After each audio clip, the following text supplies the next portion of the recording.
What's going on, everyone? Thank you for tuning in to Grayson Media Inc. Make sure you like, follow, and subscribe across all platforms. Enjoy the show. Grayson out.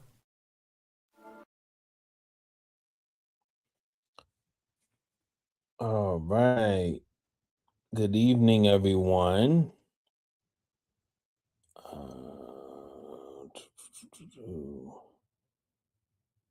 Good evening, everyone. Welcome to Grayson Politics Live. I'm Grayson, your host. Tonight, we are joined by Jersey City Ward C Councilman Tom Zuppa for a conversation focused on the future of Ward C and Jersey City. I'll bring him up in a moment.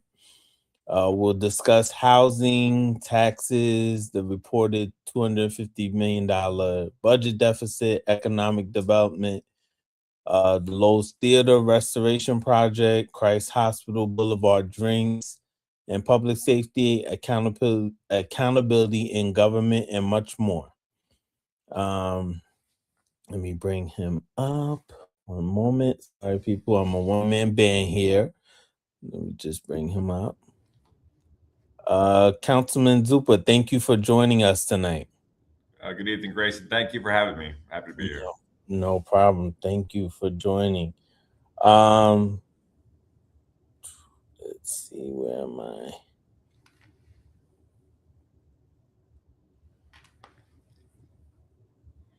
Okay, so for the viewers who may not know you, tell us about yourself, your background, and your floor is yours. Absolutely. I appreciate it. Again, thank you for having me. My name is Tom Zuppa. I'm the Ward C Councilman in Jersey City, which covers Journal Square, the lower portion of the Heights south of Pershing Field, and the Marion section in Jersey City. I was elected with the new crop of elected officials that we took office in January and have been hitting the ground running since. By background, I'm a lawyer.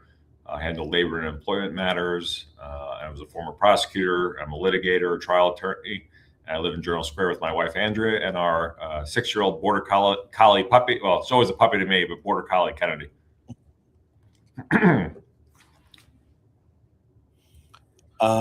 Excellent.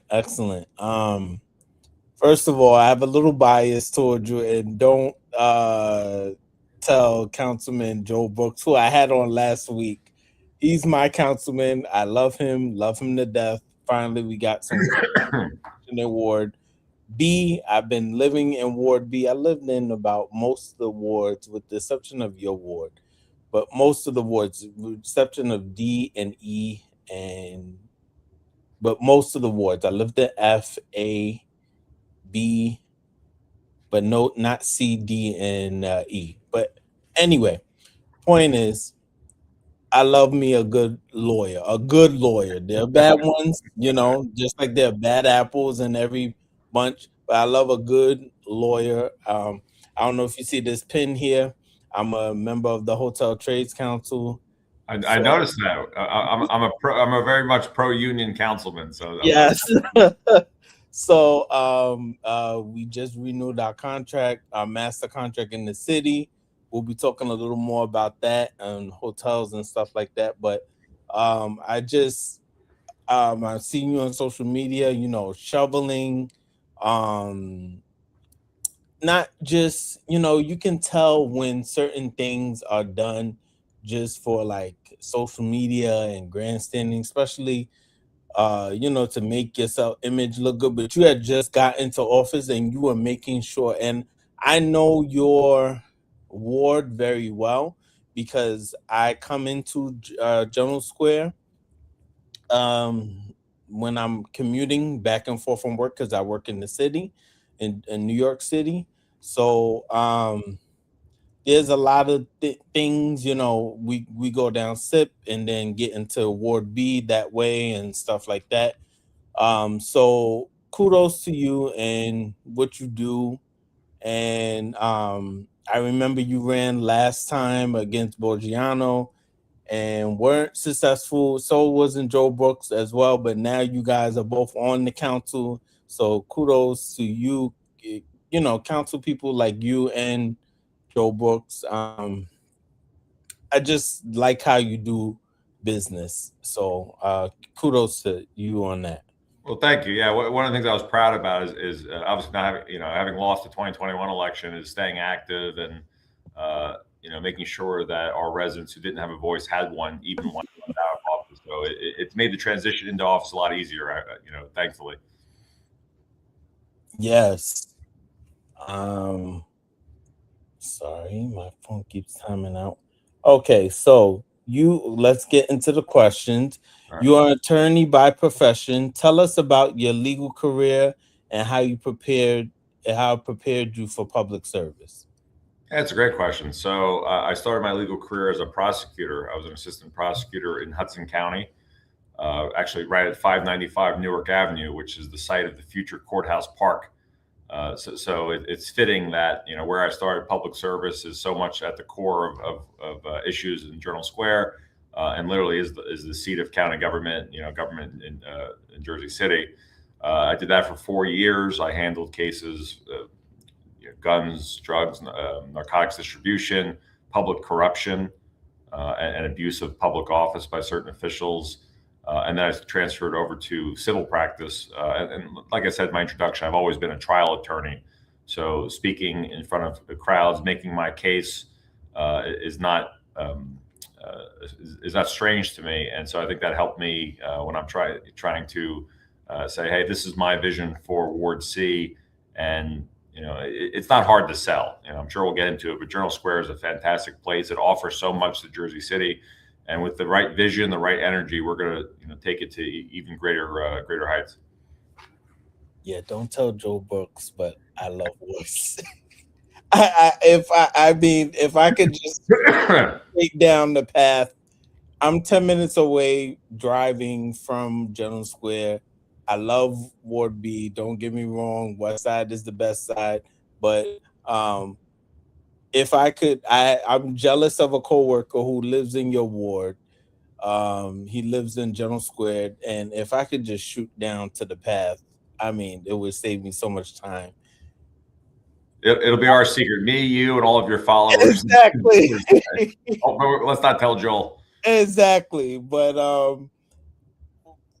an impromptu question I had since you brought up the courthouse. What is going on? Because I read reports about that, and since this is in your ward, and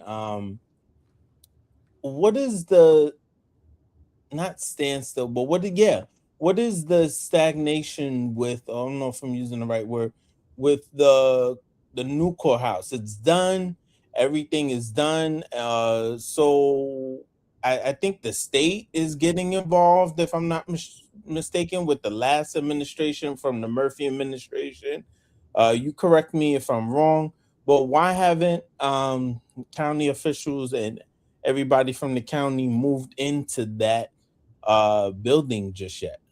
Yeah, absolutely. And you said impromptu questions. The great thing for me is all of your questions are impromptu to me. I have no idea what you're going to ask. I took some notes to guess, but it's great to me. So 595 Newark Avenue is the administration building. Is the home to the landlord-tenant court, some administrative offices, the criminal courts, and the family court. Next door is the historic Brennan Courthouse. That's where the county executive's office is, but also is where the civil courts are. It's a beautiful courthouse. It's really amazing, and makes you feel like justice is you're in the right place when you walk in there. The administration building, not so much. It's that late 1960s, 1970s architecture, similar to the Path Station, which is cold and not very welcoming. So I'm very happy to see that courthouse is going to be gone and make way for a beautiful park for our residents. But the plan was always for the county, the courts to move in from 595 Newark Avenue across the street into the new Guarini Justice Complex. That'll house the prosecutor's office, the criminal courts, the family courts, and some administrative offices. I'm assuming also landlord-tenant court as well. There are issues with some of the technology because this is outside city government. Because I practice law there, I know this as well. But the county owns the building and operates it, but the judiciary brings its staff. You have the judges and the court staff, and it has to be up to their security and also technological and IT requirements. I'm told it wasn't, but that very shortly, I'm thinking in the next week or two, I think it'll resolve that issue, or that issue is resolved, and they'll move in. And that was the holdup with the city taking ownership of the administration building and taking that down. Now, Mayor Phillips' administration had an MOU, or a memorandum of understanding, with the county, because that, even though that building is a courthouse, it's zoned for park space. So this is a conversation going back many, many years ago. And I was at with a lot of the local advocates at one of the first meetings there to get that building, take it down, and turn it into a park. Now, you mentioned one of our topics is going to be the budget. So obviously, how do you demolish a building with asbestos in it safely and then construct a park on it? You need a lot of funding to do that. It's no secret that the city's finances are not in a good enough shape to do that, but we're working with me, Mayor Solomon's administration, Mayor Solomon himself, and County Executive Guy and his administration are working on an agreement to work together with the county to take that building down and have it be a park that our residents deserve. Got you. Well, who are some of the people who inspired you, your leadership style? Because it's very unique, and I like it. No, I was going to say that. So I try to be my own person, but there are people who are mentors to me. Of course, I ran with Commissioner Bill O'Day when he ran for mayor of Jersey City. Bill has a unique style of operating, of leading. So no one can replicate Bill. But one thing I do appreciate about Bill O'Day is he'll ask the tough questions, and no one gets a pass. And that's something I keep in mind when I'm on the council dais and making sure that our taxpayers are getting the services they deserve and that they're paying for. So of course, Bill's a leadership model. I always think about my education. I went to Fordham University in the Bronx for undergrad.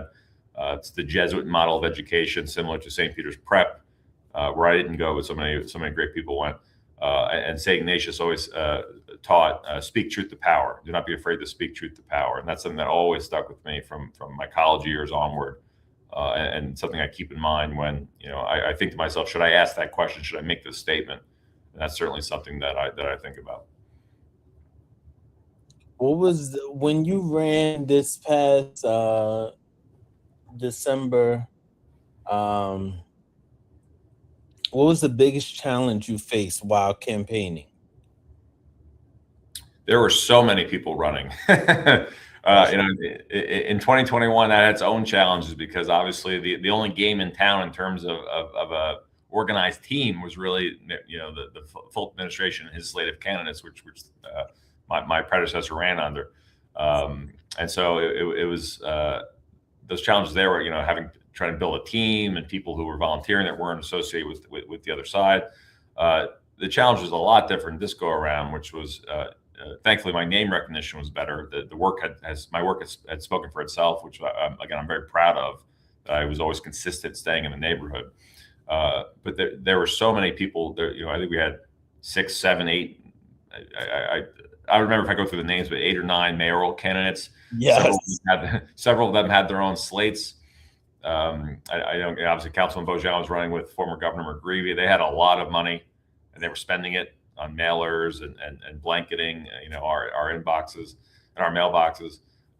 So that was certainly a challenge. But what I did, and thankfully it was successful, was just stay consistent, hit every door, talk to every resident I could talk to, and make our case. What was there a specific moment when you felt in your campaign gain momentum? What was the runoff? December 2nd. I was taking the results in, and we got the results for the vote by mail. We were up 2-1. I said, you know what, that's a good sign. That's a great question. I would have to say, certainly people paid more attention to the elections after Labor Day. Mm-hmm. I thought I debated well. I know Councilman Bojan didn't attend the debates, but with the other candidates, I thought I debated well. I thought I was able to highlight that I have a grasp of the information, the knowledge, and that I was ready to lead on day one, which I hope our residents feel now. We've gotten a lot of positive feedback about how things are.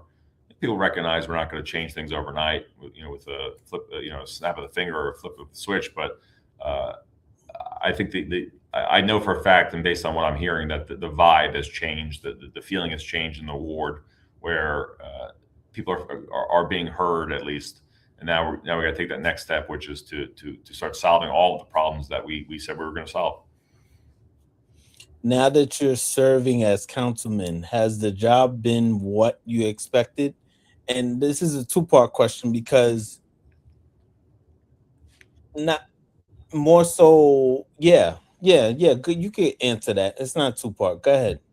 I always joke, I got everything I asked for. You know, they said, be careful what you ask for. No, obviously something, I poured all my energy into and dedication, and it wasn't just me. I'm surrounded by an incredible team. You know, that starts at home, of course.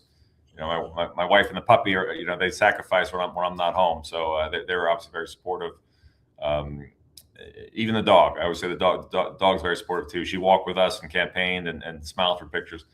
And my campaign team was great. A lot of them came on board to be part of the council staff and constituent service staff. So the only thing I would say is walking into office with 2 major snowstorms that we haven't seen in over a decade. Not ideal, but we literally shoveled ourselves out of that situation, and then we're able to start governing. And then, of course, you walk into a budget deficit, which I'm sure we'll talk more about.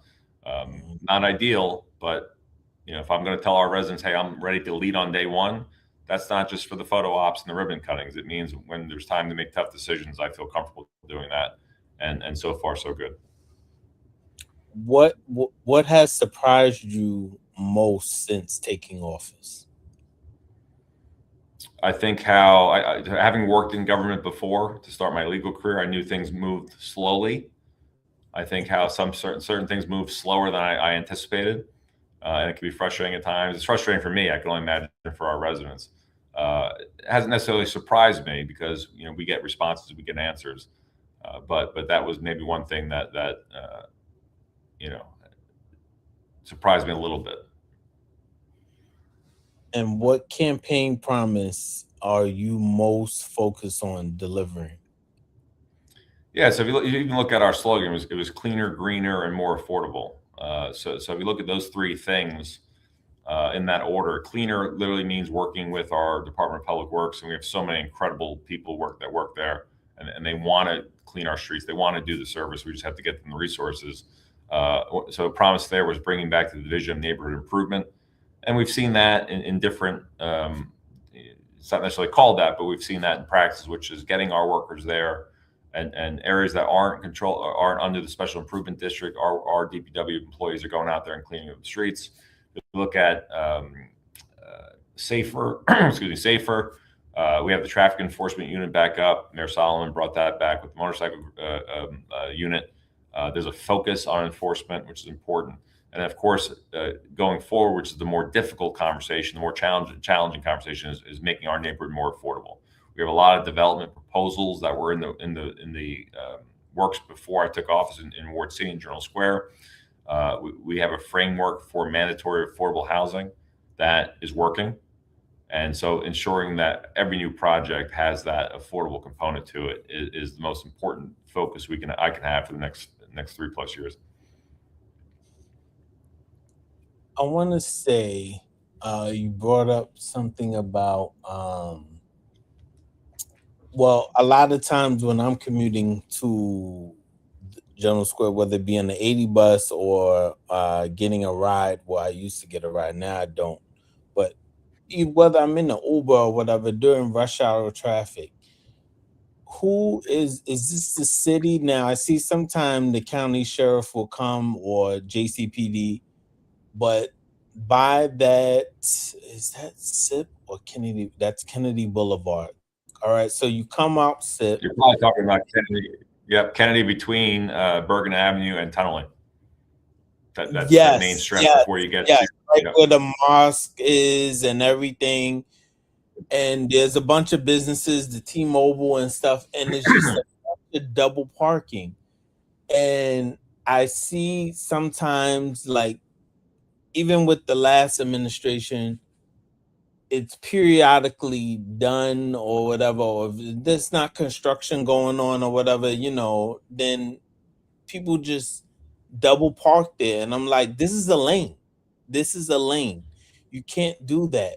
And so what's your take on that? Like, do you think enforcement needs to be, or parking enforcement needs to be handled there? Because it really slows down the traffic. And I know when it comes to, we're trying to fix Kennedy Boulevard, they're doing construction over there, but if you blocking a lane, and it's a bus route too on top of that. What's your take on that? Yeah, so a couple things there, and absolutely enforcement.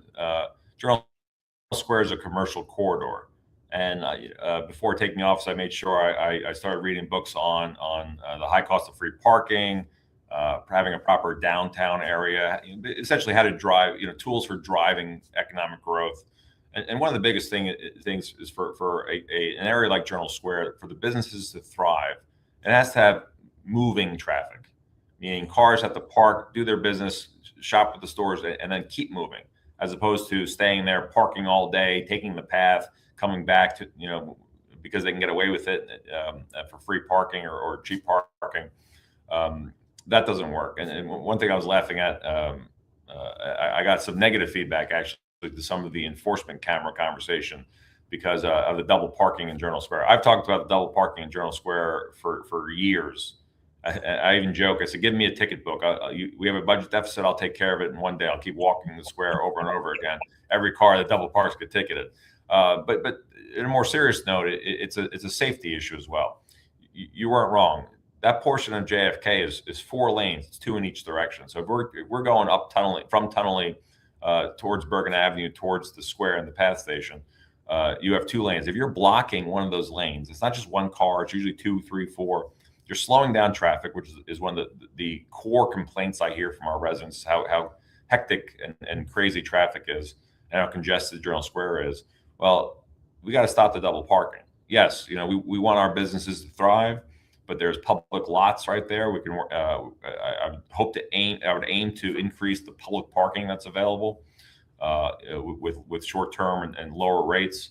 If you're going to stay more than the parking lot, is allotted, pop into a lot, take as much time as you need, but keep it moving. You can't block traffic. I agree with you wholeheartedly on that. And I know this is not New York, but there's plenty of lots, especially in General Square. I even like what Target did. I think if you spend like a $25 minimum with them, the Target in your area that just recently opened, $25, yeah, they offer you free parking. So the you can't beat problem that. those lots. Exactly. And so when the Lowe's reopens or we get Whole Foods, I would love to see those lots that are in residential buildings be converted into public parking, because I know for a fact that the residents who do bring cars there are not filling up those lots completely, and that's wasted space. But if you open up to commercial parking, you have an hourly rate or fixed rate, whatever it may be. You're taking cars off the street. You're taking those double parkers, off. If you work it out with the local businesses, well, you spend $30, in our store, whatever the dollar amount is, we'll give you free parking. That's kind of economic driver that we need to look at. So let's get into the finances of the city. Jersey City is facing a reported $250 million budget deficit. And my councilman, Joe Brooks, he said he would come back on once the state aid and, the state gets their budget in place. And I think we requested for aid. So once that gets into line, he said he will talk more about the budget. So I don't expect you to talk too much about it, because everything is going into it's a phase. It's facing a reported $250 million budget deficit. How serious is the situation? It's dire. Yeah. Anytime you have a deficit like that, we're required to balance our budget. We're talking about making ends meet, paying salaries for staff, and residents have called on the council to form an investigatory committee and to past practices. That's something I'm in favor of, but trying to do the work, there's so much we need to have a focus on looking forward in the present. If there's any malfeasance, I think it's something that would take the state government, an investigative body with resources to investigate that. But you can't be in a position where you're making those budgetary decisions in good faith and you're leaving the next administration with the hole that's in. I don't want to be critical of prior councils because we haven't gone through the budget process yet. Normally, and I hope in a normal fiscal year when we're not looking for a significant state aid, we'll have a budget presented to us in March and April and starting to have budget hearings. But because the state has not made an indication to the mayor, or at least the mayor hasn't told us how much money we can expect, if anything, we haven't been able to do that. The council hasn't been able to do those budget hearings. And those are going to be vitally important. And that's where I think I know my experience as a prosecutor and litigator and someone who is able to ask the tough questions and read between the lines and, really get the information out of someone. That's where we're going to have to thrive because if the department brings us a budget that's more than they spent last year, that's going to be a no-go because, we can't budget it. Yeah, I agree. I asked your colleague, my councilman Joe Brooks, about regional industries because of complaints about them during the election cycle. And now they seem to be somewhat behaving all of a sudden. Maybe because I don't know if their contract is ending. Maybe you can give a little more insight on that after I ask you this question. But I spoke to him and I asked him last week in reference to when I had his interview. And I said, would it be cheaper for us to, go back to, because we used to do our own trash years ago when I was younger. Yep. And he said something about, because of the financial state that the city is in, we would have to buy a whole fleet of trucks and stuff and then staff. And he said, which he's not in opposition of, but, we're just not in that position to do. That's maybe a long-term type thing to do now or whatever. But maybe, switching contractors like waste management and stuff like that. I'm all for, like, for maybe getting a new contractor or maybe even doing it ourselves. I know DPW can't handle that type of load right now, but I just wanted your take on that. And I know the fiscal part of that, if it don't make money, it don't make sense right now. But regional industries, I've heard from all wards, even in the Heights, in my ward, in yours, residents from yours who reached out to me that, during the previous administration, they, excuse my French, they were just leaving trash all over the, and stuff like that. And, they would have to be called back, and I called them back a couple of times and this, that, and the other.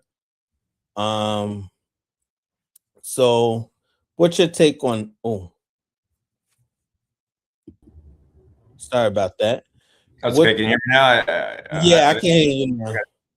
I dropped off I think it was the last 15 seconds. So, yeah, in terms of waste, I heard most of your question. If I missed anything, just let me know. But in terms of garbage collection, garbage collection is one of the more important things that a city can offer, right? I mean, I think our DPW budget is second to public safety. So the city of our size, there's only two options. You either put out the service to bid or you do it in-house.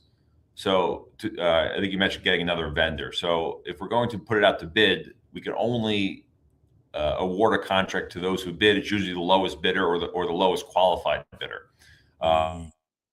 Regional Industries was the only bidder.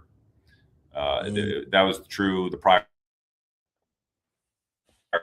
contract too. So when they bid, which then the MUA board voted to grant Regional a new contract, which is for 5 years.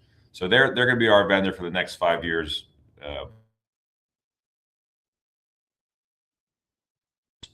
I mean, quite frankly, the city's not in a position to do that right now.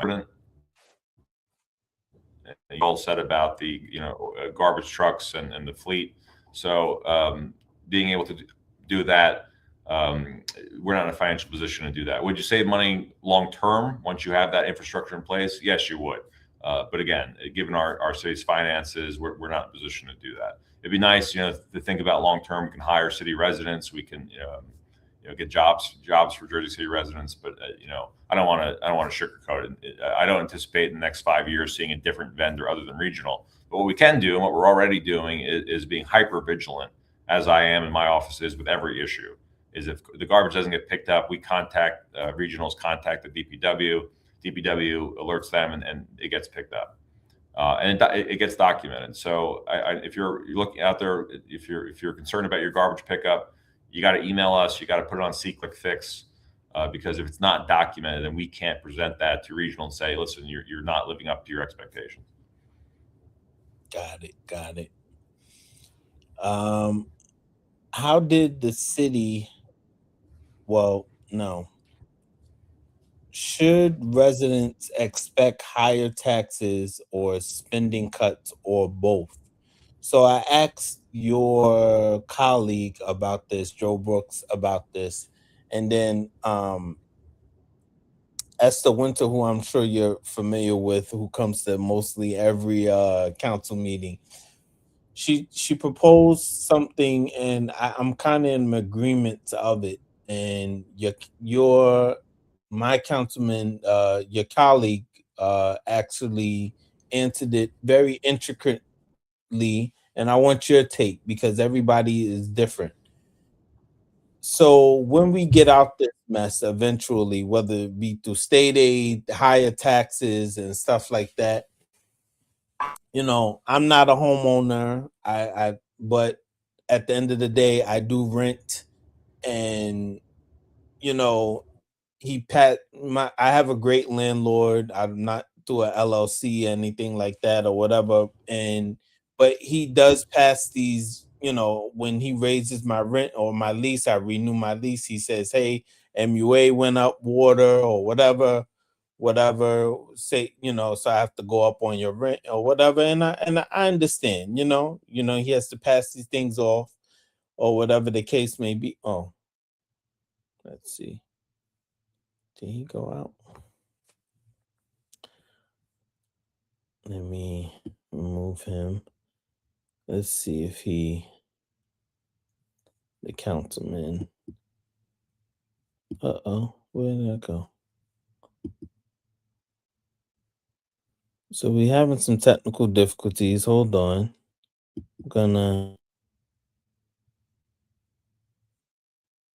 Okay, there he is. I'm gonna add him back. Cell phone. Okay, much better. Yes. Much better. Perfect. Can you see me? Yes. See and hear perfect. you better. Yes. Perfect. I apologize for the issue. Oh no, you good.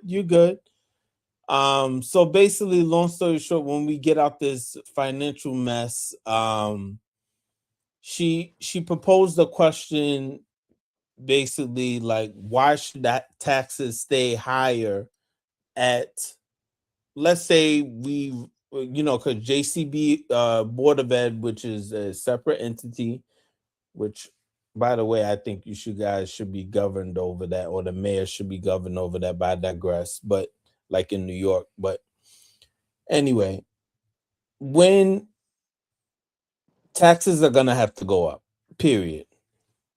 But when we get out this mess, are you in favor of them being lowered? And what Joel said, what Councilman Brooks, excuse me, give my respect to him, said was eventually, you know, he's in support of union labor.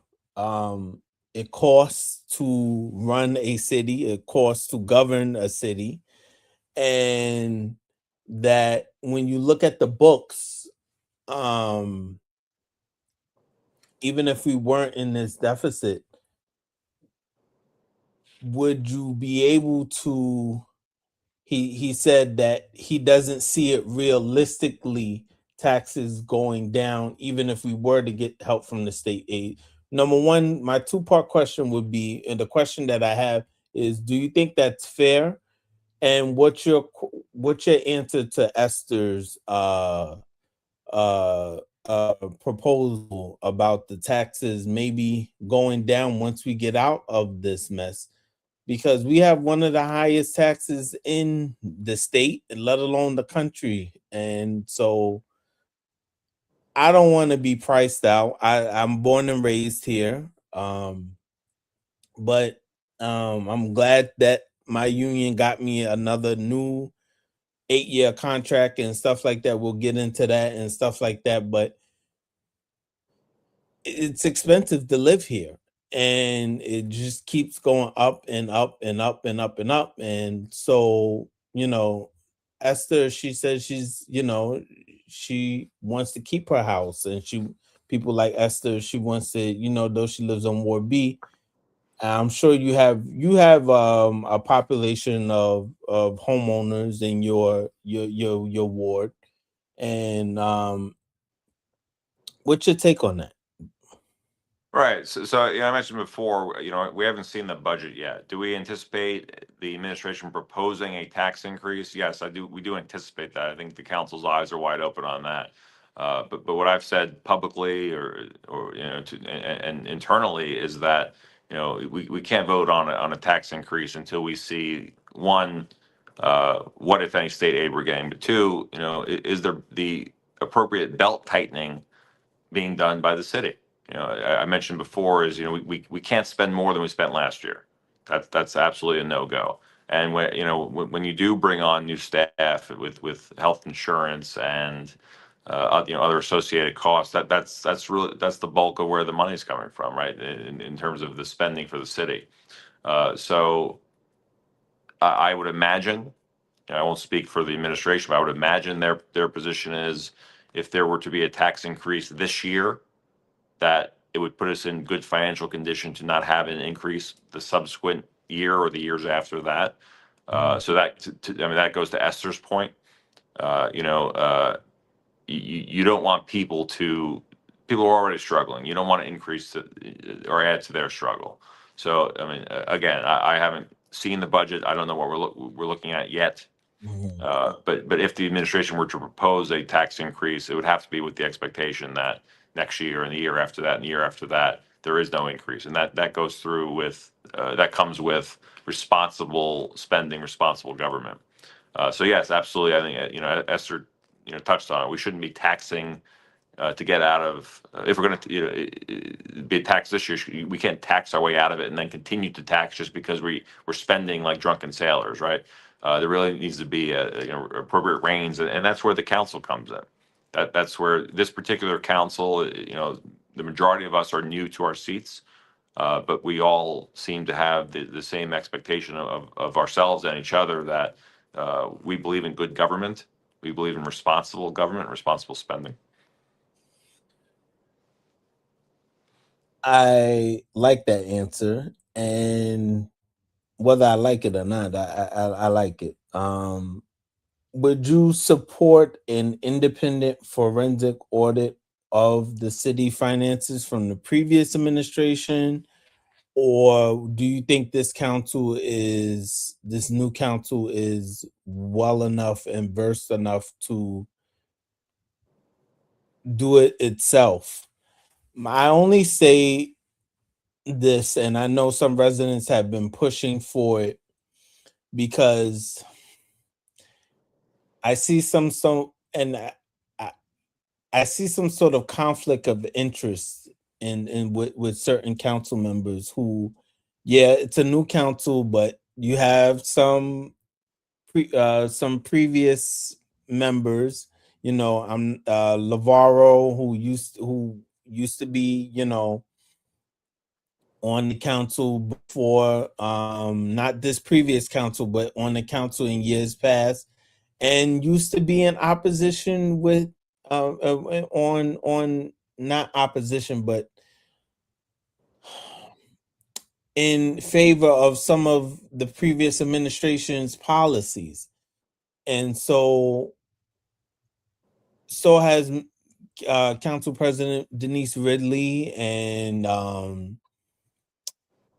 Watchcombe has always been independent educational Frank Gilmore, who I'm trying to get on the show. So if you can help me with that, I would appreciate it. I'll let him know. I'll give you a ringing endorsement. I'm sure Joel Yes, Brooks will as well. please. But would you be? My question is, would you be? And I believe you're the most qualified, one of the most qualified. Not saying the rest of council people on that council is not relevant to be able to make these questions and stuff, but and I know it will cost money. Councilman Brooks said that it will cost money to hire like a firm and stuff like that, and we're just not in the position to, you know, do that and stuff like that or whatever. So what's your take on that? Would you what's your take? Well, the interesting part with that is the city has an auditor. Their job is not to tell us how to spend necessarily, or you know, it's not a political position. It's they look at the city's finances and they give recommendations based on shortfalls, shortcomings in the budget process. Our auditor did that. And again, I don't know how much information was available to the prior council, how much they looked or asked for it. You know, the only thing I'll say I'm qualified to do is if you give me an issue, I will research the hell out of it. I'll find the answer, and I'll ask the proper questions of the person who is going to be held to account for that particular issue. So if you look at the prior audit, you know, the auditors told us what the issues were, and you know, the administration pressed on. You know, you mentioned, you know, some of us, what kind of council we are in terms of our relationship with the mayor. The common phrase you always heard in the prior administration was rubber stamp Yes. council, right? Everything Mayor Phillip wanted, he got. So there's a difference between running with a mayor and supporting that person's policies as opposed to another candidate. For example, I started the election out with Bill O'Day, and obviously ran with now Mayor Solomon for the runoff, and then Councilman Solomon. I always had a great relationship in terms of where he stood. But there's a difference between agreeing with somebody, having similar political leanings, and being a rubber stamp. I think and I don't blame our citizens who still use that phrase even about this council, but just because the mayor proposes something and I agree with it doesn't make it a rubber stamp. Perhaps he's right. You know, he's been wrong. I've told him he's been wrong. I voted no on certain things proposed to the council, right? So that's one thing to clarify too. Do we need an auditor more independent than the auditor we already have? I think, you know, let's see what this the next audit shows us, and you know, we'll go from there. And you mentioned other taxes before too, which I do want to touch on briefly. Which is, yes, the Board of Education is voting for a tax increase. We have the county tax increase, and those were decided long before this council is going to get to see our city's budget. So it's troubling to me that we have these high increases already, and maybe the proper questions weren't asked. You know, if the Board of Ed's coming up with a 14% tax increase, you know.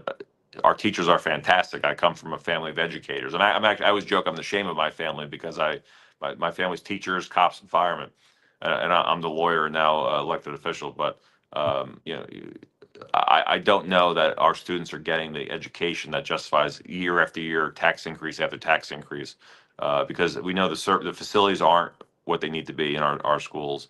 Our public schools should be cathedrals for our students, and at this point, they're not. You know, and you know, when we get to the budget process, the council is going to have very passionate people, but every person is going to get their full 3 minutes, and you know, within reason, they'll have the ability to say whatever they want to me and be as passionate as they want to be within those 3 minutes. Because that's what we signed up for as elected officials. Mhm. Yeah, not to get too much into it, but I mean, we can if we want, if you want to. But my children, they attend charter, and charter. Well, the JCB, Jersey City Board of Education budget is like 1.2 or 1.4, I believe. Their budget is, and charter only gets about maybe 20% of that, and they're outperforming uh the public schools. And I'm a product of public and charter. um my kids, with the school year ends the 15th for them, and they're still getting projects. So normally, when I was a kid, it would be movie time every day. You help the teacher take down the stuff in the classroom. No, they're still getting reports and projects. And so it just says a lot. Not saying every school should be a charter.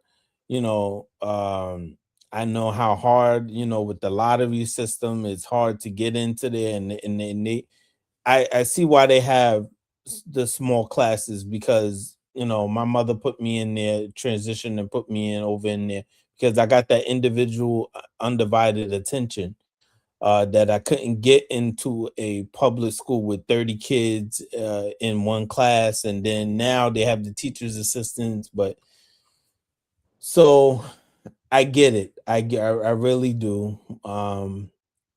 Yeah, and do we need? Would we want a system where people feel they need different types of schools or charter schools? No, of course not. You pay taxes. You want your kids to be able to go to the public school and have them be the best school. But right? I believe in choice, having very great choices for our families, right? So I've toured PS23 on Van Wagenen Avenue. That's a fantastic school. It's a community school. The principal there is doing great things, and the staff are doing great things. I've toured Golden Door Charter School on Kennedy Boulevard, right in Journal Square. They're doing fantastic things. They're doing as well. They're recognized nationally for the programming they're doing with ESL and teaching their children from immigrant families to and embracing the culture and the uniqueness of their background. And I'm very proud of the schools that are in our district and within Ward C. But we do have to have those tough conversations about tax increases, financial burdens, and talk about auditing and where's the money going. 23 is the Mahatma Gandhi School on Broadway. That's the one. Yeah. Making sure. Okay, just making sure. Yes, very good school, by the way. Ward C continues to experience significant development. How do we balance growth with affordability? Yeah, so I always ran on the notion of responsible development. What that means is making sure that the development we're seeing fits the neighborhood, uh, preferably with the union labor and prevailing wage, because I always hear, well, if you add cost to it, people won't develop. But in Journal Square, we're getting that development. It's the new epicenter of change in throughout Jersey City. And so, for example, my take on it is, if we're going to have the increased density and the taller buildings, it's already been done in Journal Square. So we'll have the Journal Square proper be for density, while maintaining the character of the neighborhoods in the lower heights and in the Marion section, the other parts of Ward C. But we're in the middle of a housing crisis. The best way to keep people in their homes and in their neighborhoods is to build more housing. The key for me, however, is to make sure that the housing going up, our residents can afford to live in it. So, for example, the Homestead extension near the PATH station. One of the great sins there is that even though we're getting more housing, the people that were displaced in those 1 to 2 family homes, by and large, aren't able to afford what's come and replace them. And that's why we need the amendment changes to the redevelopment plan in Journal Square, which I and others advocated for several years ago, and the planning department's looking at now to expand. Is for any new large scale development, it has mandatory affordable units and affordable homes. So when I see proposals with 40, 30, 40% studios, those aren't really going to be the homes for people and for our residents now. And one thing I changed when I took office is even as of right projects, every developer's lawyer, we have a meeting usually on Zoom. We go over the project. We go over my priorities, which are, again, affordable housing, paying a prevailing wage so that we know that the workers are being treated properly and not being abused like we've seen on a lot of projects. And that's kind of, and we've seen it, but it's not as talked about as you would hope. Because we want workers being treated fairly and having a safe work environment. Having a public amenity or green space. And of course, the big conversation I want to have is about retail. Someone proposed to me a project the other day and said, well, there's no retail. And well, Journal Square can't handle it. And I said, respectfully, you're reading the market incorrectly. Journal Square is dying for retail. And we need shops, restaurants, bars, places people can go. And that's part of my vision for the future of Journal Square, which I'm happy to get into as well. So, when we're talking more housing, that's the plan. They meet with me. They go to the community because the community has a lot of questions, concerns. Maybe they have a better idea than I do about what retail is appropriate in that venue or that new location. I love hearing a lot of voices, and then they present to the planning board. What was happening before, and it happens not just in Ward C but other areas throughout the city, is a proposal gets made to the planning board, and then there's an outcry for public feedback or comment, and by then it's generally too late. If a developer's been designated by the redevelopment agency, and that developer doesn't like building affordable housing or doesn't build any retail, in their buildings, we're not getting those things. Same thing with the planning board. Once you get to the planning board, and you're asking our commissioners to vote on a project, it's already too late to get the project that our community deserves. And that's what I mean by responsible development. We need more housing, but I want it to be built in a way that is bringing affordable homes for our residents. I agree with you on that. Just across the river, Mayor Mandami, not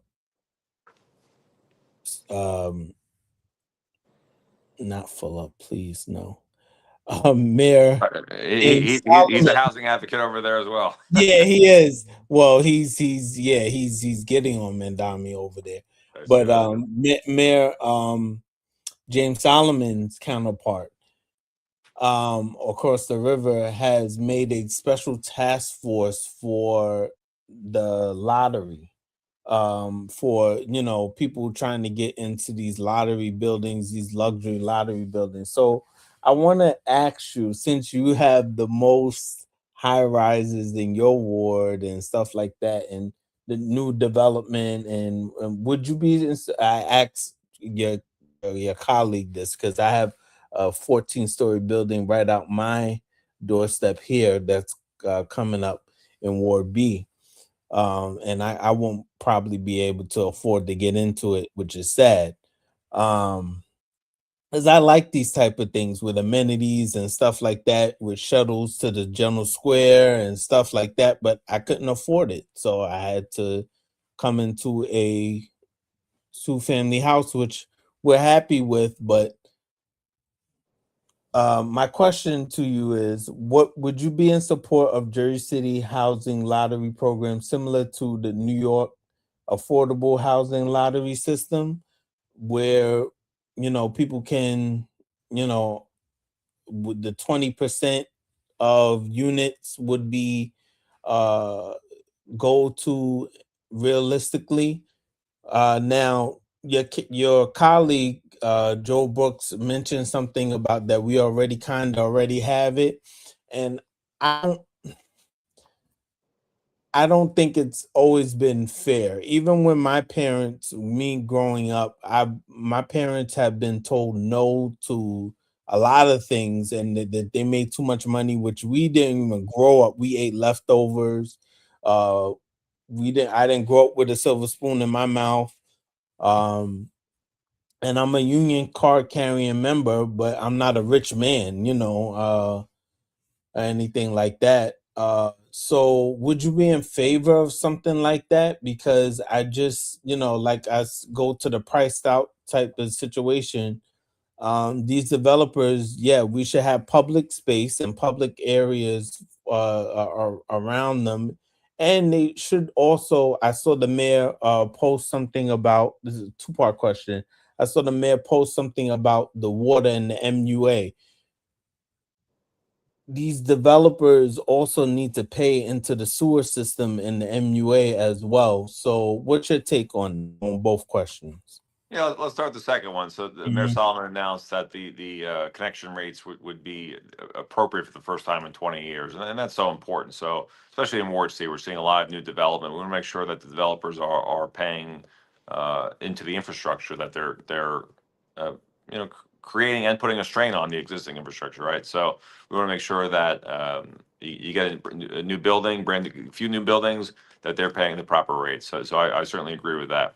In terms of the affordable housing lottery, I'm in favor of whatever will make that arrangement equitable.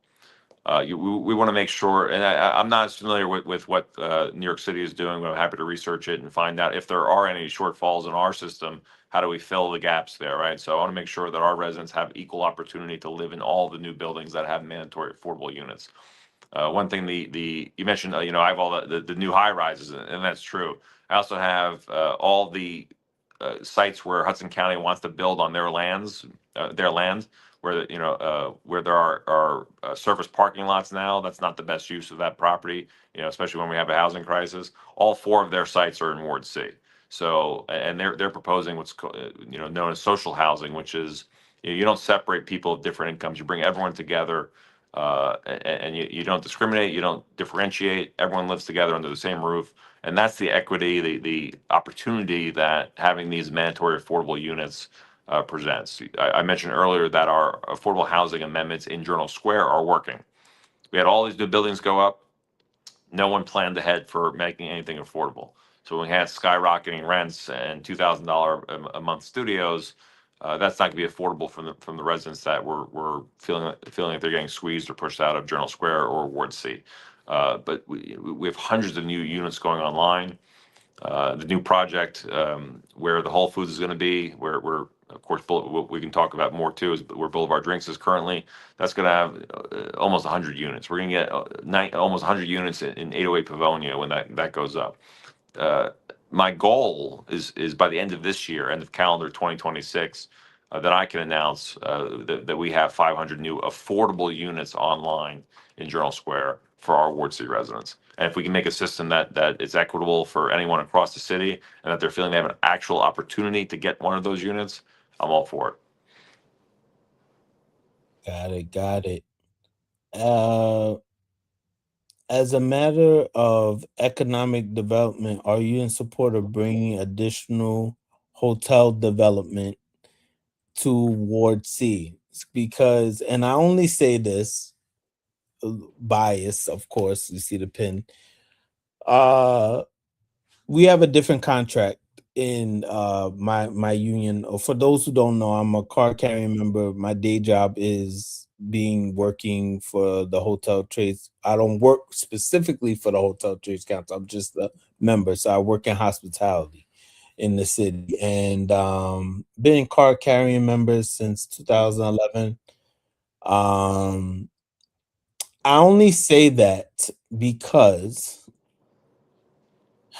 the previous administration and council missed out on opportunities, and me and my friend, I call him a friend, he's more of a co-worker, but with the Lowe's coming online soon, and we will talk a little more about that.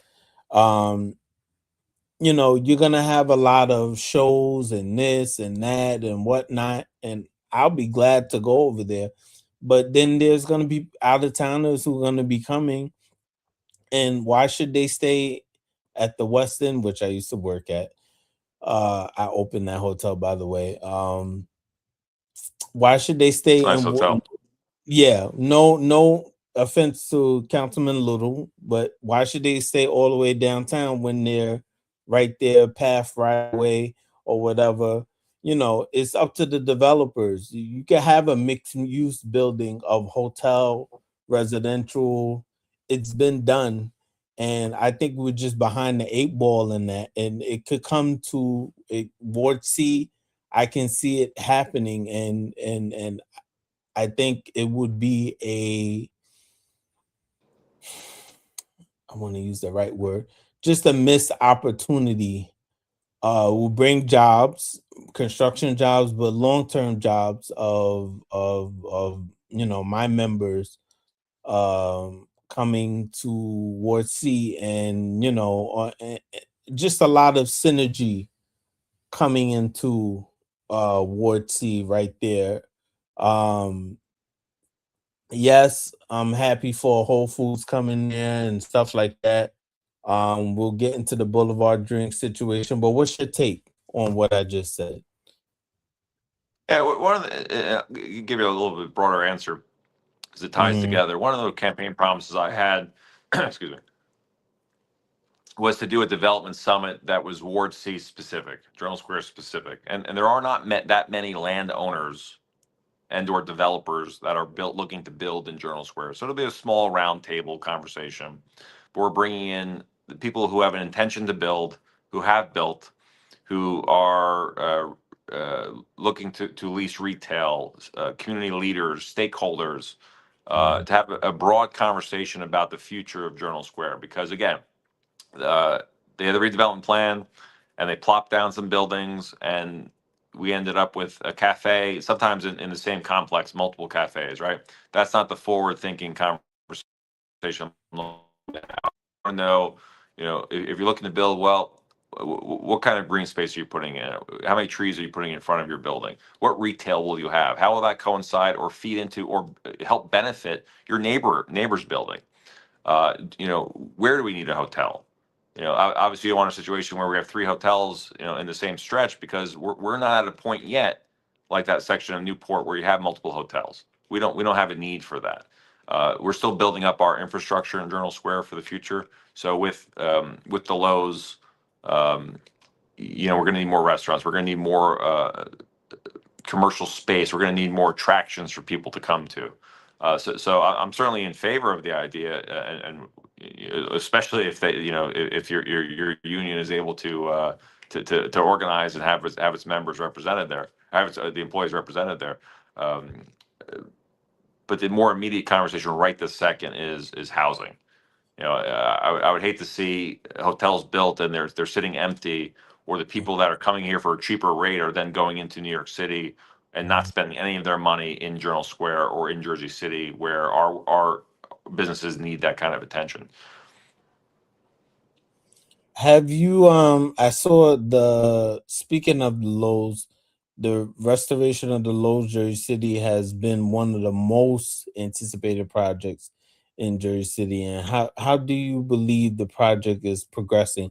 I saw the mayor take a tour on his social media and stuff like that. Have you taken a tour, and like what's your take? How is it progressing over there? I think I had to take ward councilman a priority for that. I think I beat the mayor to do the tour of the Lowe's. And I don't know if that was his first one or second one, but I think I beat him. It was before I took office. We took office. I toured the Lowe's. It's a fantastic project. Obviously, I've been there many times before the renovation, but the painstaking work that is being done by the union carpenters and the workers there to restore the Lowe's to its golden era prominence and appearance is really something to marvel. I recently was interviewed for a documentary that they're doing about the renovation and the significance of the Lowe's to Journal Square and to Jersey City. And something I learned in my research was how many times in the last 30 to 40 years our city almost fumbled this opportunity. Administrations from Mayor Cucci to Mayor Cunningham and Mayor Healy, were looking to sell the Lowe's for development. Because it wasn't the asset that it had been, in its golden age. So I'm very much looking forward to its reopening, and the future it'll hold and the significance. And my vision for Journal Square, or if you ask me what what would look back and take as a success, is many years from now being in Journal Square and seeing that we built enough affordable housing for our residents that they weren't pushed out, seeing commercial space that's being utilized, and seeing people walking in tree-lined streets. And at the heart of that would be the Lowe's Theater. If I could look back and say I had at least a small role in bringing that about, it'll be a successful council term. Do you believe the Lowe's can become a regional destination for entertainment, arts, and culture? Absolutely. Absolutely. So, we also can't forget about our current residents. We want to make sure that our residents have an opportunity to get there. And that'll be so important through the Friends of the Lowe's, who, as I said in my interview about the other day, without the Friends of the Lowe's, without Colin and Patty, we wouldn't be having this conversation today about the future of the Lowe's, because it would have been gone. So making sure that we have community involvement, community shows will be so important. But if you're putting on, incredible performances, I can't imagine why people from throughout the region wouldn't be able to come and enjoy it, especially if that, with the PATH station right there, and we need to improve our NJ Transit bus service. But with those things in place, we'll have a regional presence. And someone asked me who I would want to see as the first act. That's not up to me, but if Bruce Springsteen's listening, if the boss is listening, what better place than Jersey City? Him and Bon Jovi, yes. Bon Jovi Yeah. together, yeah. They closed out the original MetLife. They closed out the Giant Stadium. They can come back and open up the Lowe's. Yeah, I would pay for that. I would definitely pay for that.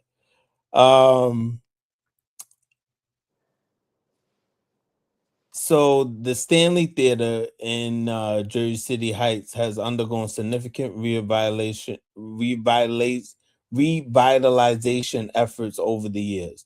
While the Stanley is privately owned, I think by Jehovah's Witness, Yep. and the Lowe's is city owned, do you see any similarities and potential impact on the surrounding community? So that's interesting. To the credit of the current owners of the Stanley Theater, I think you mentioned the Heights, but obviously, right? It's part of Journal Square's history. So the history was we had the State Theater, which is gone, the Stanley Theater, which is in private hands, and the Lowe's Theater, which will be our Collapse. I remember when it collapsed. Yeah. The State Theater. Yeah. The Lowe's will be our centerpiece in Journal Square.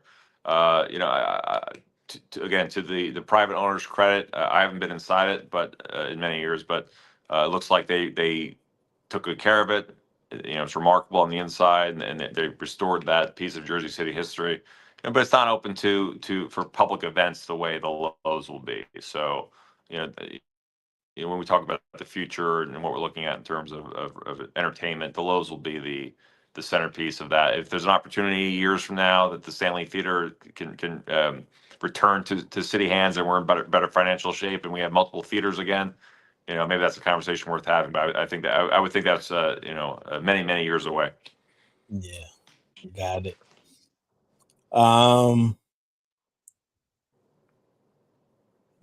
Okay, yeah, let's move on to Boulevard Drinks.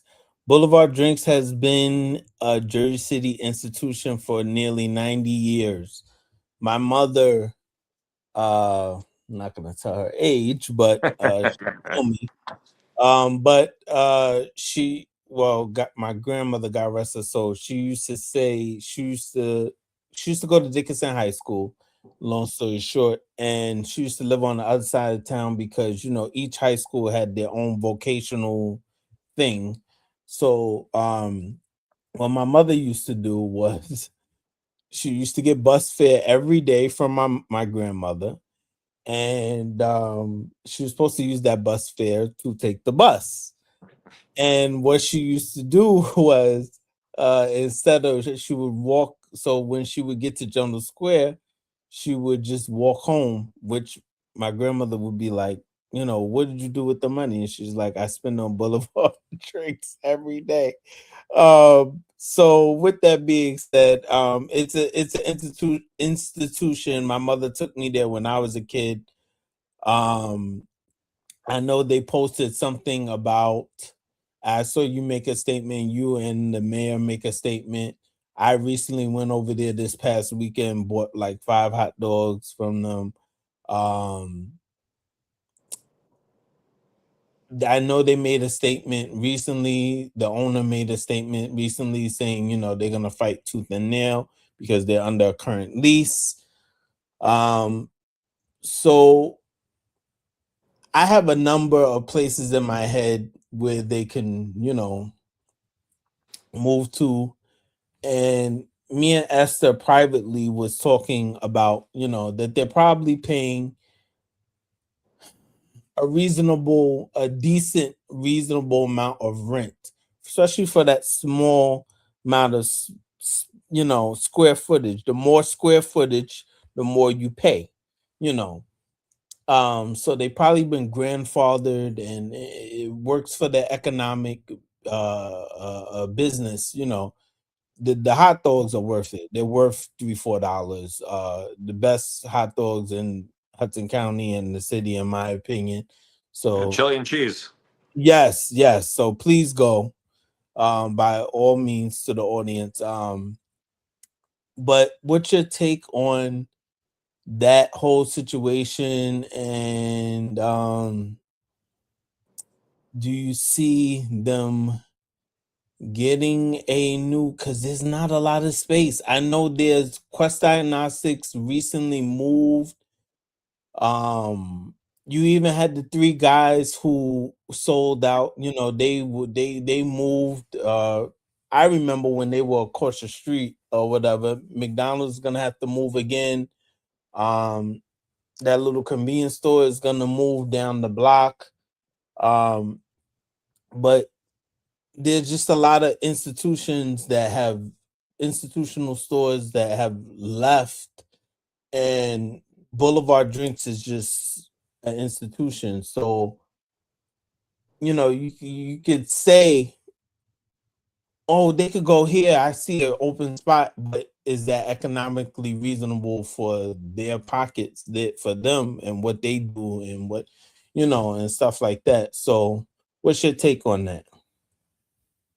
Yeah, there are certain cultural institutions in Jersey City, and Boulevard Drinks is one of them. And so my priority is keeping them in Journal Square, and ideally closer, extremely close to where their current location is.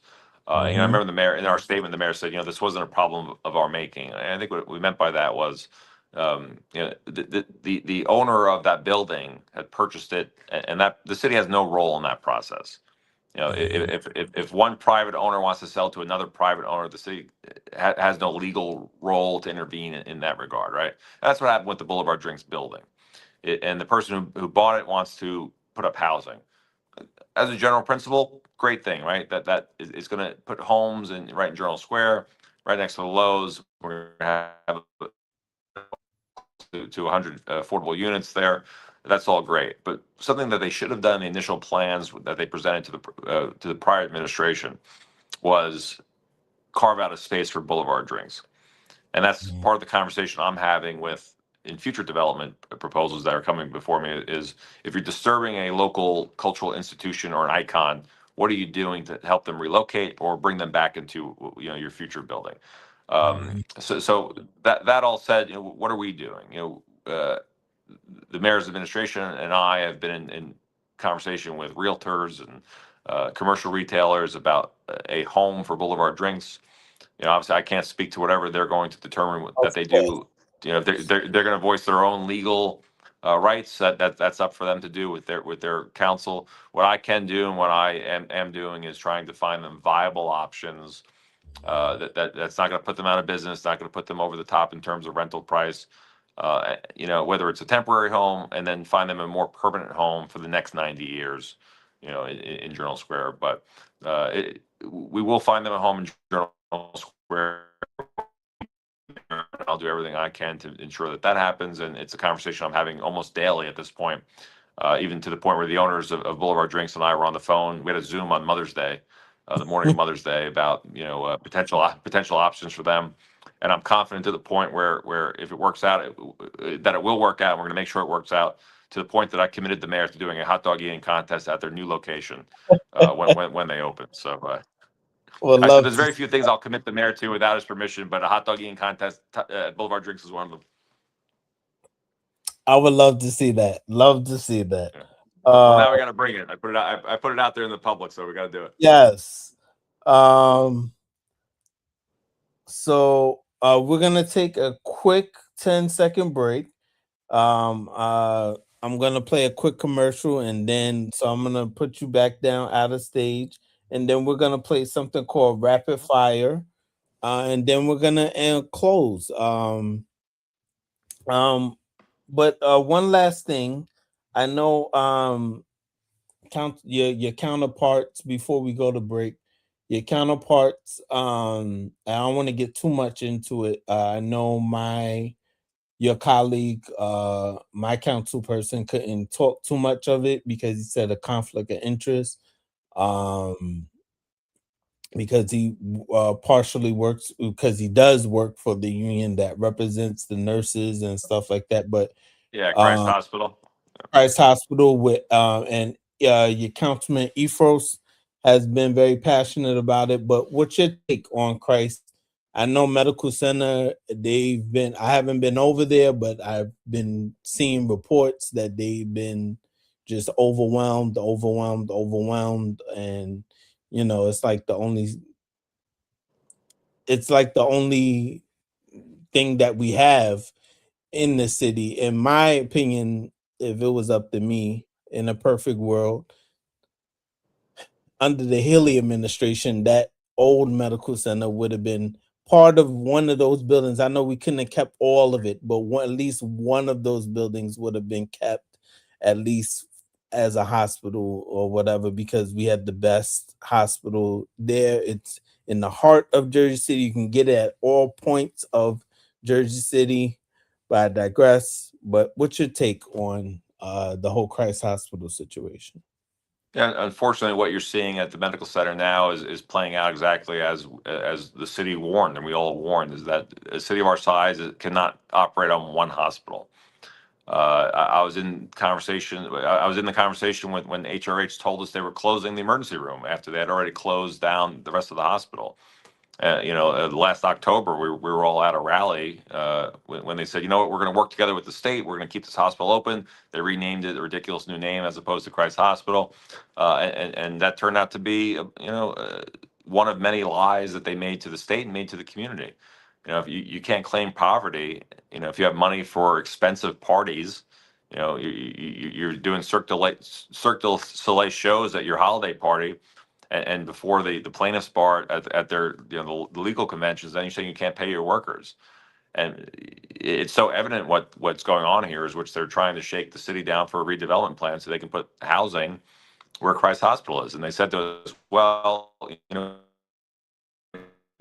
housing. But I think HRH has shown that they're not good faith actors. And when you continue to show bad faith and people continue to show you who they are, you should believe them. And that's what we have here. So the city council voted to do a redevelopment study or to determine what needs or what we can do there. And that's the first step towards eminent domain. And that's the process we're in now. There's not much more I can say because there's not much. Of course. There's nothing more to add at this point on that process. But I'm in favor of doing everything we can to make sure that there's a functioning hospital in the Heights for our residents because they deserve it and they need it. But in the meantime, I've been working on solutions. So not just being concerned about what was, but trying to figure out what we can do to move forward. So we have the long-term plan with eminent domain and working to get a hospital back there. And the short-term, I've worked with Alliance Healthcare and North Hudson Community Action Program to get them to advertise and expand their services to at least if you're a resident having a concern, you can go to one of those places that acts as an urgent care or a primary care physician, and they'll stabilize you. They'll do a triage, and if you do need to go to a get an ambulance called to you, and it'll take you to medical center or to Hoboken or to another hospital for whatever care you need. So at least we're trying to fill that gap for emergent care that's missing right now in the Heights. Yeah, I know a REIT currently owns that land, right? They if I'm not mistaken. Right. The names escape me. Right, it starts with an A, but Mr. the names escape me at the moment. But it's privately owned. The land. The operator is Hudson Regional Health, and again they're telling us, well, we're broke, we can't operate a hospital here, but if you let us build luxury housing, then we could put a world-class hospital in. But you can't shake the city down for luxury housing. That's not the way this works. Correct. Yeah, it has to be mixed use. and another hospital has to be there, period, point blank. I know before you had got onto council, ironically, your colleague, Councilman Michael Griffin, who I also want on the show, by the way. I'll let him know too. He talked about eminent domain. He was like, that's just the easiest way when you're having bad actors, as we say in our business, in the hotel business, to get that land back and be proposed as what it's supposed to be. But we're gonna take a quick break. I'm not gonna take too much of the councilman's time, and then we're gonna go for rapid fire and play a fun, quick 10 question game, and then end the interview, and the councilman will give his last remarks, and then we'll go from there. All right, one moment.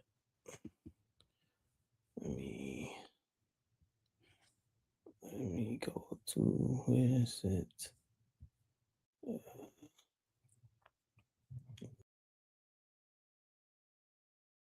You're watching a Grayson Media production. Thank you for watching. I'm Grayson. We'll be right back. Make sure you like, follow, and subscribe to the content. We'll be right back.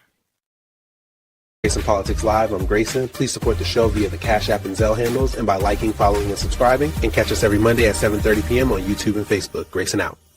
Grayson Politics Live, I'm Grayson. Please support the show via the Cash App and Zelle handles and by liking, following, and subscribing. And catch us every Monday at 7:30 p.m. on YouTube and Facebook. Grayson out.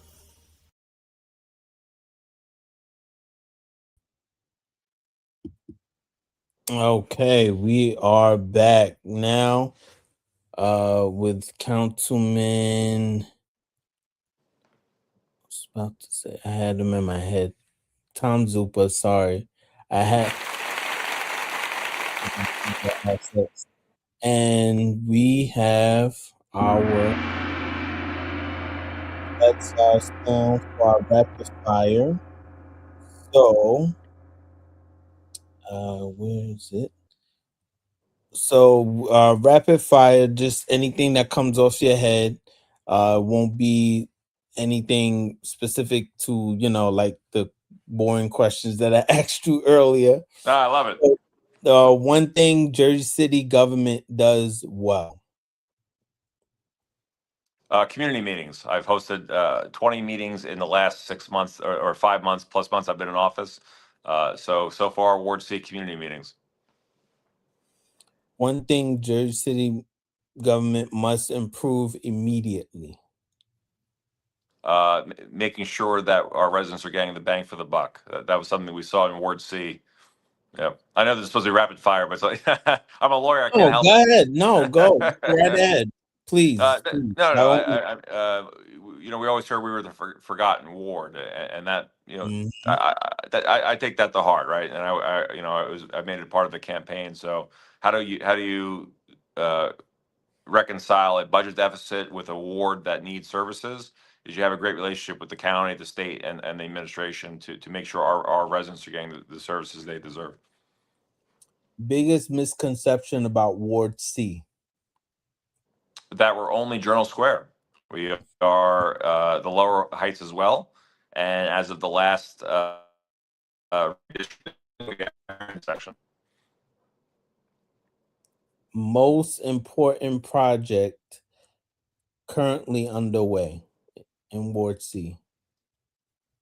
Generally, affordable housing, more specifically, the lows.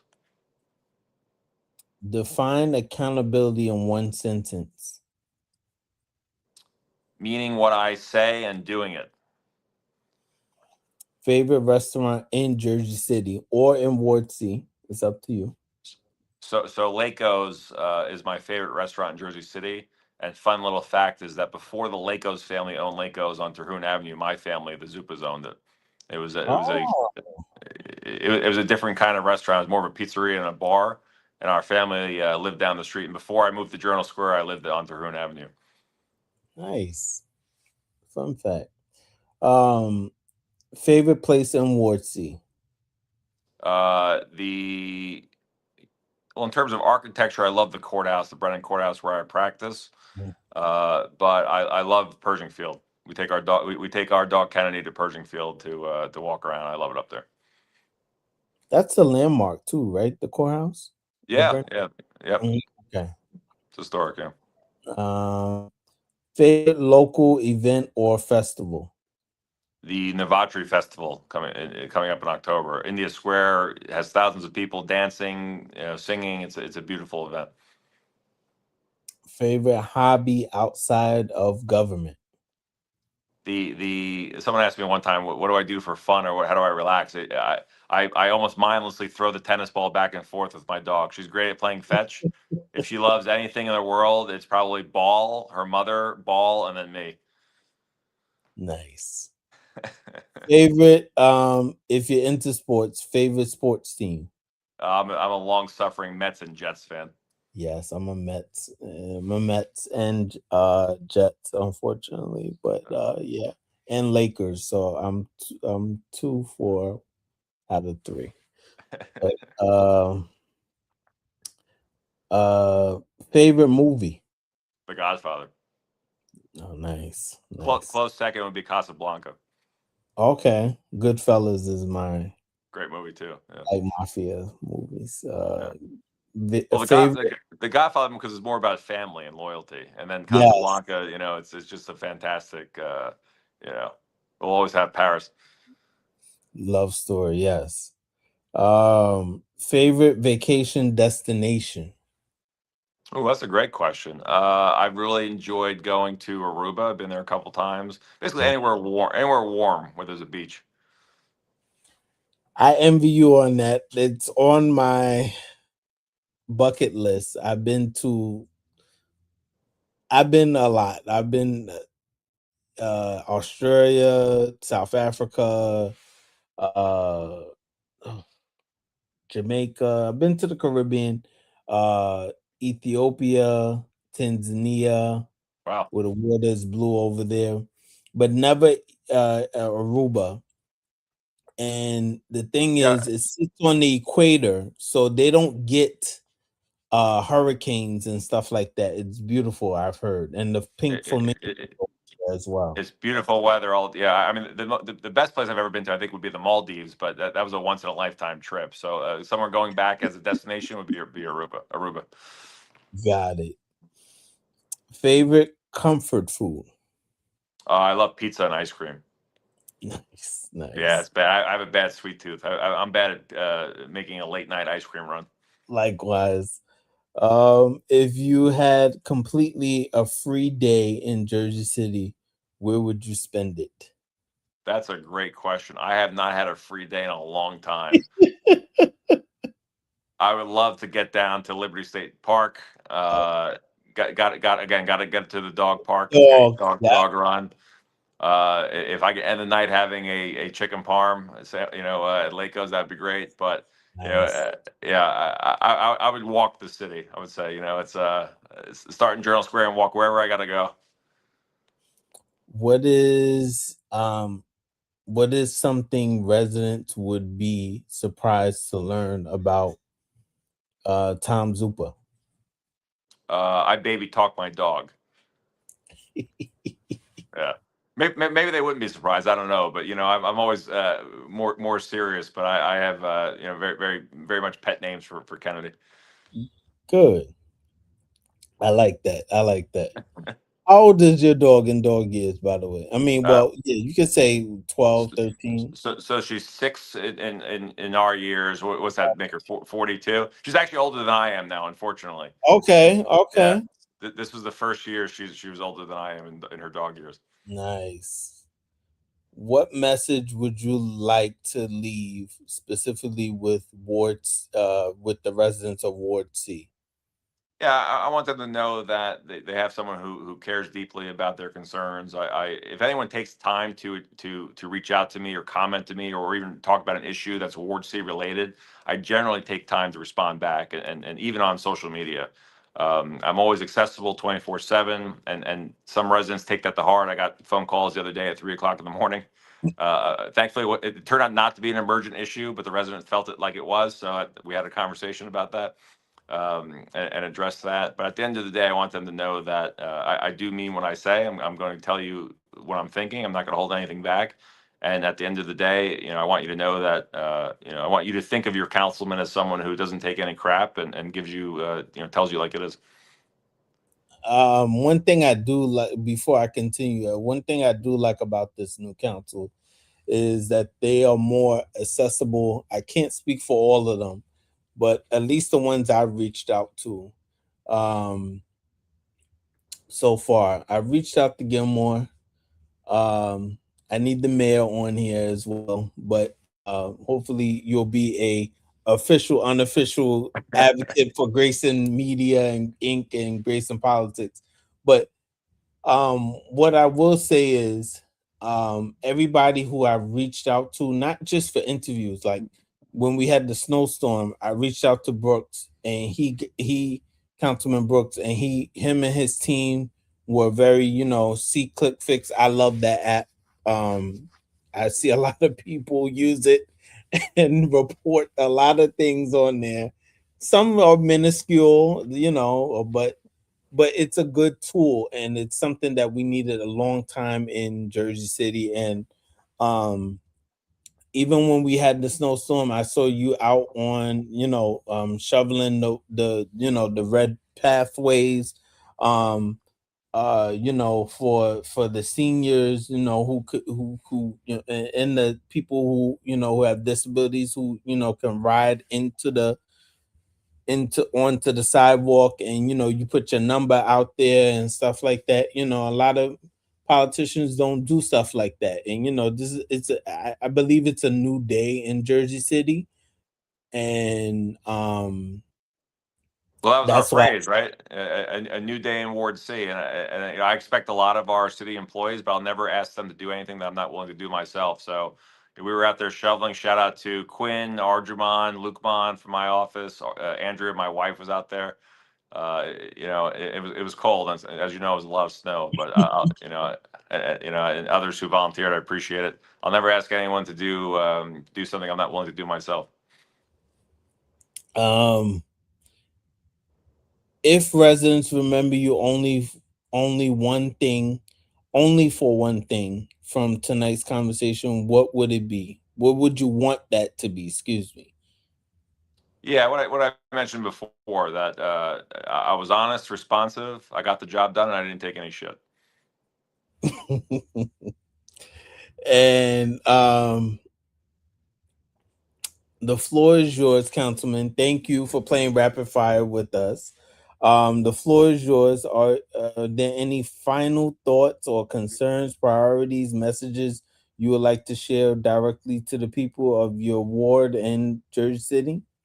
I just thought I appreciated the time today. I'm glad you reached out to me. I'm very happy to have come here, and I like this format of not knowing what you're going to say. But again, I don't think there's anyone that knows the issues the way I do in the ward, and is best suited to address them. So I was able to guess what you wanted to talk about. And I'm not going to have all the answers, but I will get an answer for everyone. I just want to leave people with the fact that we do care genuinely, and in my office and myself personally, and this is something that I've made a 24/7 job, even though because that's what our residents deserve, right? If you reach out to me, you're going to get a response. You'll get a response from me personally. You'll get a response from my team, and whatever the answer needs to be, we'll get a solution for you. Councilman, thank you so much.